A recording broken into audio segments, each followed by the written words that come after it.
suka, ada yang sedikit mungkin bisa mengikutinya perjalanan berita ini, ada tanggapan-tanggapan miring, itu biasalah. Tetapi di dalam ajaran agama Islam kita kan kembali juga ya, segala sesuatu itu harus yang wajar-wajar saja. Khairul umuri awsatuha, bahwa segala urusan itu adalah yang sederhana.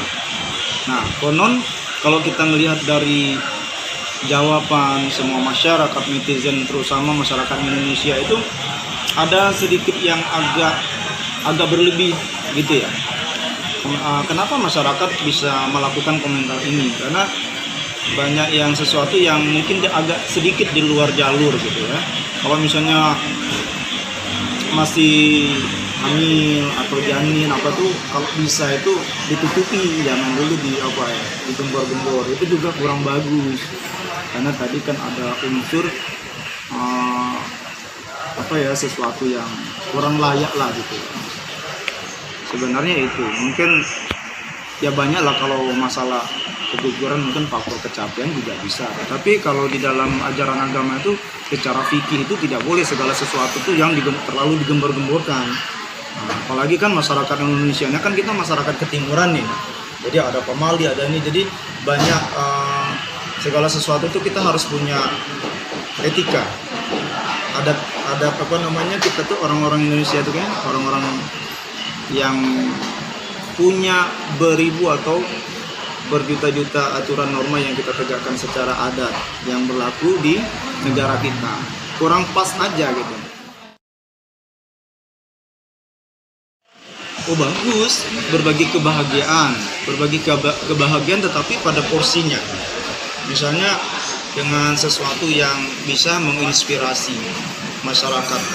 Tetapi kalau ini tuh terlalu ada sesuatu yang kurang pas gitu ya. Misalnya lagi dijanin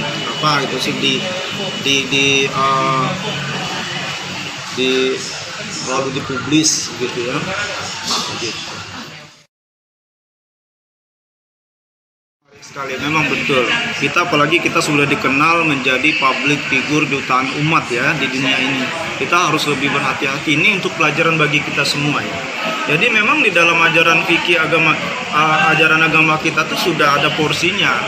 Ada yang layak dipublis, yang kira-kira menginspirasi masyarakat generasi milenial. Tetapi kalau yang udah mengarah ke terlalu berlebihan ya, di luar porsinya gitu kan, semua ini kita kan harus proporsional dan profesional kan. Tetapi kalau segala sesuatu yang sudah mengarah ke ria itu tadi Allah marah gitu ya. Allah marah dan Rasulullah juga marah. Sudah ada kan hadisnya tadi, timbul mata jahat, segala sesuatu yang berlebihan yang mengarah ke ria, itulah namanya penyakit air. Bahkan di sana masuklah dajjal, fitnah, orang-orang yang tidak suka macam-macam begitu kan. Memang ada dari zaman Rasulullah dulu sudah ada yang namanya dajjal, sihir segala macam. Nah itu kalau kita di dalam kehidupan kita tuh sudah ada doanya biar kita terhindar dari fitnah dajjal, perbuatan itu. Bismillahirrahmanirrahim. A'udzu bikalimatillahi tammati min syarri ma khalaqa. Aku berlindung kepada Allah dengan kalimat Allah dari kejahatan makhluk ciptaannya. Nah, posisi seperti ini sebenarnya Mbak Aurel harus banyak-banyak membaca doa itu.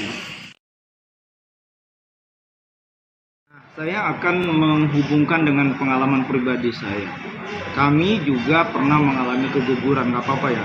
Itu di saat saya menempuh proses S3 di Universitas Hasanuddin, S3 Hukum. Di suatu sisi saya berbahagia, lulus dong, jadi doktoral kan, pendidikan tertinggi di dunia kan S3, nggak ada S4 kan, doktor itu udah terakhir untuk menjadi seorang akademisi. Pada saat itu saya wisuda, senang sekali, tetapi di suatu sisi kami keguguran ya. Orang rumah saya keguguran karena kecapean. Saya juga kan seorang tadi ya, pekerjaan saya ngerti lah ya, sebagai abdi negara, terus bolak-balik Jakarta, Makassar, urusan untuk proses doktoral itu kan stres pemikiran, stres ekonomi, stres biaya dan segala macam bla bla bla begitu. Aduh, S3 itu karena S4 udah nggak ada. Nah, itu pengalaman saya memikirkan dunia bukan hanya ini negara, terus segala macam. Nah, ya kan?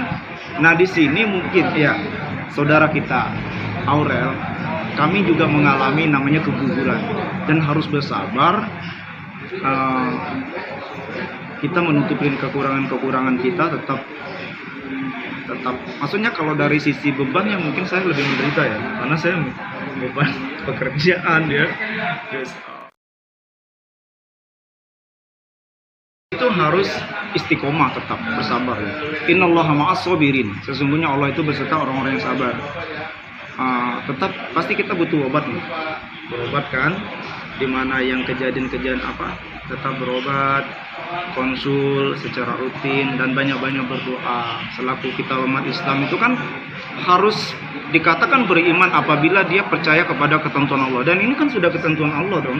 Rukun iman yang keenam, percaya kepada takdir, percaya kepada qada dan qadar, ketentuan Allah Subhanahu wa taala. Ikhlaskan dan banyak berdoa, terus banyak berobat yang tetap ya ke rumah sakit selaku kita manusia.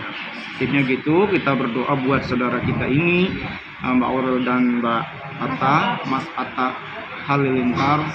Semoga tetap sabar dan istiqomah menerima ketentuan dari Allah Subhanahu wa taala. Bismillahirrahmanirrahim. Allahumma qul muslimin wal muslimat wal mu'minin wal mu'minat al ahya'i minhum wal amwat samin qaribun mujibu da'wat wa qadiyal hajat. Allahumma inna nas'aluka salamatan fid dunya wa afiatan fil jasadi wa ziyadatan fil ilmi wa barakatan fil rizqi wa tawbatan qabla al-maut wa rahmatan minal maut wa maghfiratan ba'da al-maut.